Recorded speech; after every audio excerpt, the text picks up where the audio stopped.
A vegetable garden can have 3 to 4 phases depending on your zone.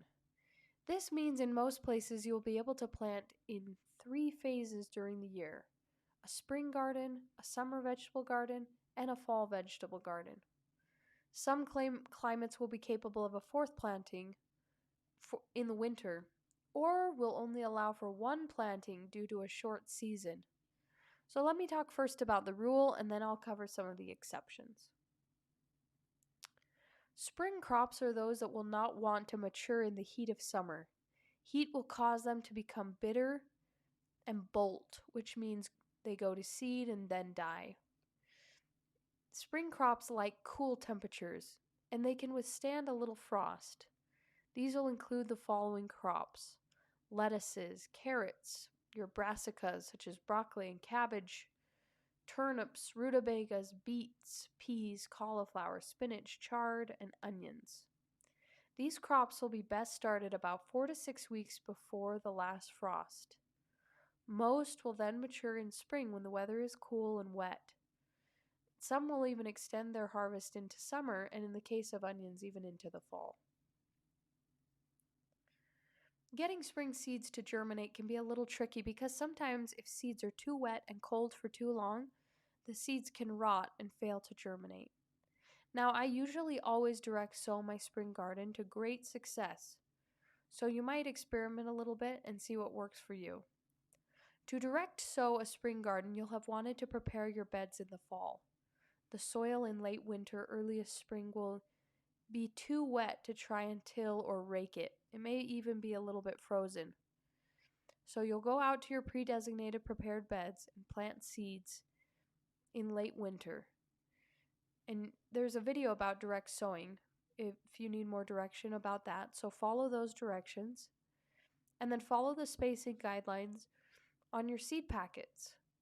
And remember to overplant a little bit because you won't get 100% germination, and you can always thin your seedlings as they start to mature. Usually your climate will have enough rainfall in the spring to keep things moist, and as the weather begins to warm, lo and behold, you'll see your little seedlings start to peek out their heads. You can also start vegetable seeds indoors as well in any kind of container that has a hole in the bottom. Egg cartons, paper cups. It doesn't need to be anything fancy. So follow the guidelines from the video about growing seeds indoors if you go that route.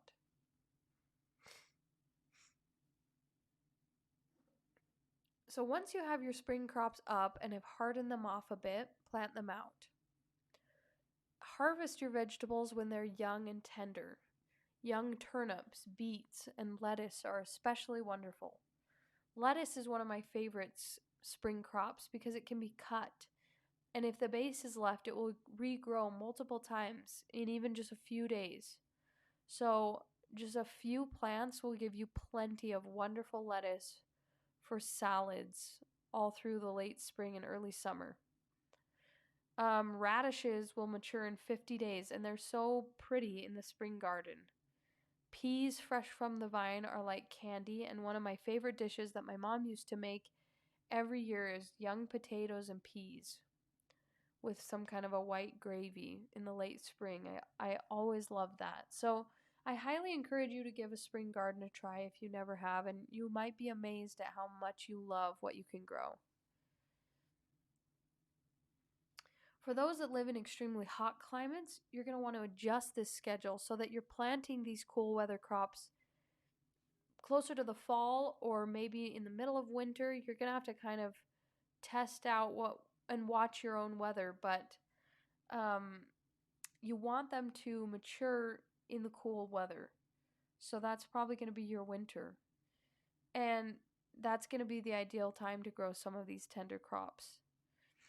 For those living in short season climates, Montana, Alaska,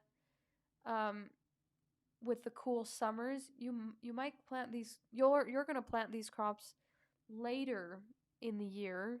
Again, just go by your frost date, and then and choose some summer vegetables that are short season and that are bred to mature quickly. I know there's glacier tomatoes that mature much faster. There's lots of breeds specifically for cool, short season climates, but in your cool summer climates, you're going to do really well with some of these types of crops and we'll probably be able to grow them all summer long. So once you've got your spring garden underway, you've got your summer vegetable crops. Summer crops are those that they do not withstand frost. Most of them will just die the day the frost hits.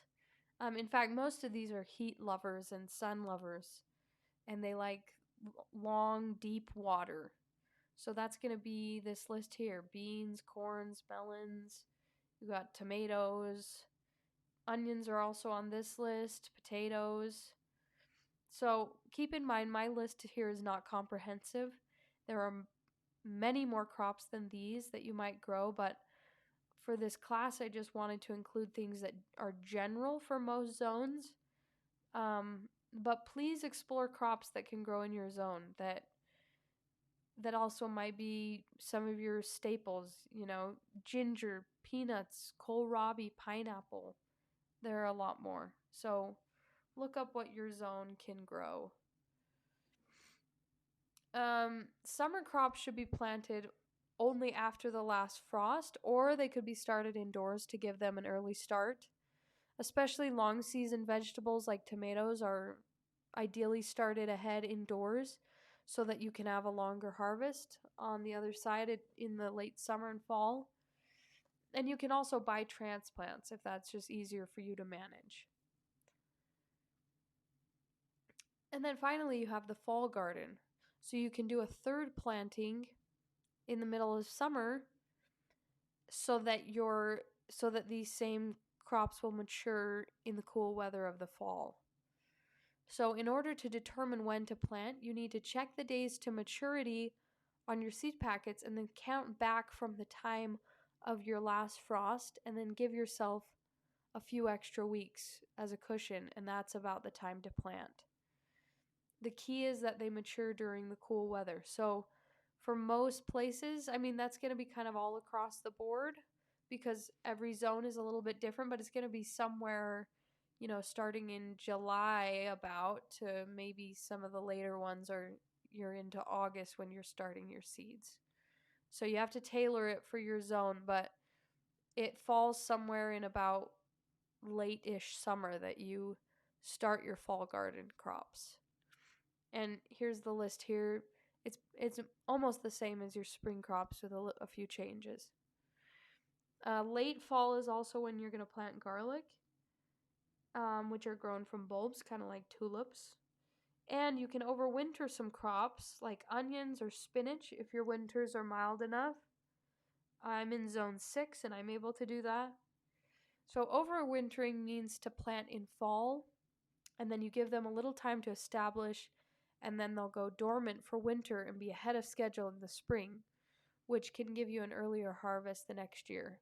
So that's also a really good tactic with perennials and biennials, and can be a really great way to get some early crops in. A concept that is so important to understand that I've lightly covered here is succession planting. Succession planting means to plant things in succession or in a staggered schedule so that your crops mature at different times. So don't get stuck in a rut that planting is just once a year after the last frost. You can grow so much more and get such a greater variety of food and flowers if you'll plant all during the year.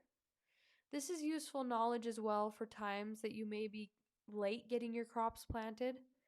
There's often still time to plant. And if you're just discovering gardening for the first time in late summer, well, lucky day, there's still things that you could start right then. Gardening is definitely a year-round hobby, and I think that concept of planting all year round is one that a lot of home gardeners don't realize is available to them. So let me give you an example. One example could be succession planting green beans. So a home gardener may plant a stand of beans after the last frost, and then again 3 weeks later, and then 3 weeks after that. So what they'll get is green beans successively starting midsummer all the way until last frost. Without that second and third planting, they would, their green beans would just stop and they wouldn't have that succession of harvest, if that makes sense. So, flower farmers will do the same.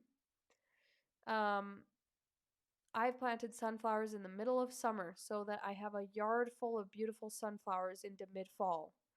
Actually, my mom and I did this for my wedding because I was married in October and I wanted a whole bunch of flowers. So in the middle of summer, we planted a bunch of flowers in the backyard for my wedding.